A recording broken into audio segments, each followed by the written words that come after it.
নমস্কার বন্ধুরা, home of test চ্যানেলে আপনাদের সবাইকে স্বাগত।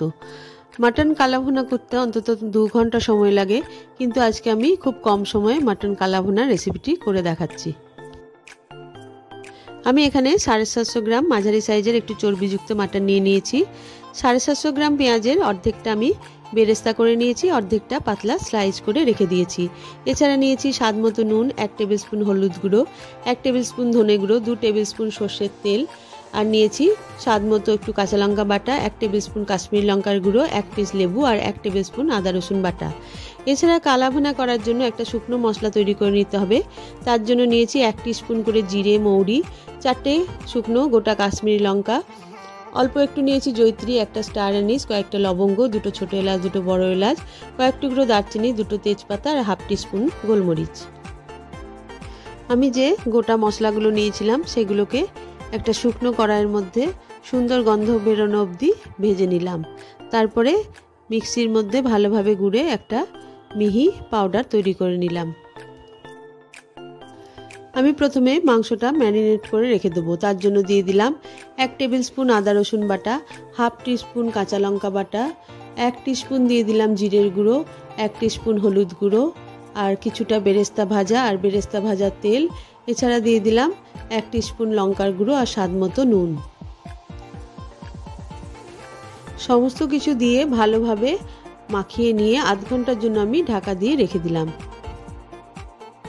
আধ ঘন্টা আমার হয়ে গেছে। এরপর একটা শুকনো প্রেসার কুকারের মধ্যে ম্যারিনেট করা মাংসগুলো ঠিক 10 মিনিট আঁচটা কমিয়ে কষে নিলাম।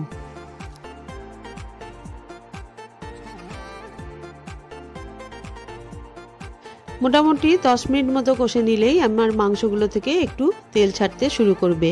সেই সময় 2 গ্লাস গরম জল দিয়ে আমি 4 থেকে 5টা সিটি দিয়ে পুরো গ্যাসটা বসিয়ে নিলাম।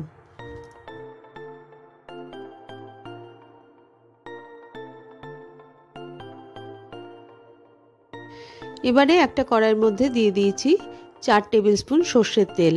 তেলটা ভালো মতো গরম হয়ে গেলে যে অর্ধেক পেঁয়াজটা আমি কুচিয়ে রেখেছিলাম সেইগুলো দিয়ে হালকা ভেজে নেব।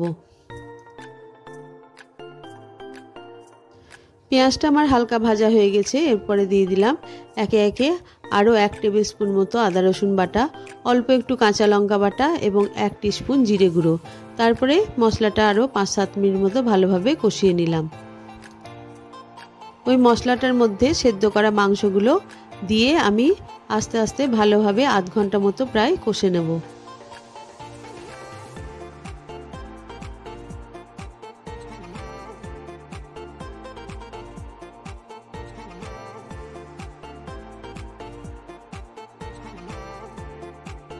মাংসটা আধ ঘন্টা ধরে কষতে কষতে প্রেসার কুকারের মধ্যে যে ঝোলটা আছে সেটা দিয়ে আমি মাংসটা পুরো কষে নেব।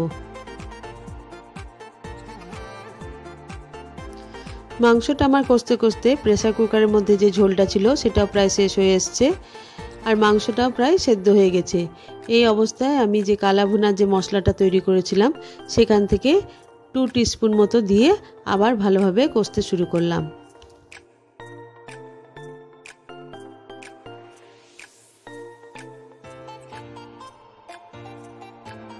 মাংসটা আমার আরেকটু সেদ্ধ হলে ভালো হয় মনে হচ্ছিল, সেই জন্য ঢাকা দিয়ে আবার 10 মিনিট মতো সেদ্ধ করে নিলাম। সবশেষে 1 পিস লেবুর রস দিয়ে আরও 5 থেকে 7 মিনিট রান্না করে নিলাম। লেবুর রসটা দিয়ে আরও কষলে রঙটা আরও কালো হয়ে যাবে। আরও 10 মিনিট মতো কষে নেওয়া হয়ে গেছে। এবার দেখতে পাচ্ছেন নিশ্চয়ই আরও রঙটা আমার কালো হয়ে গেছে। ভিডিওটা দেখার জন্য সকলকে ধন্যবাদ। কম সময়ে এবং সহজ পদ্ধতিতে এই কালাভুনার রেসিপিটি কেমন লাগলো অবশ্যই কমেন্ট করে জানাবেন।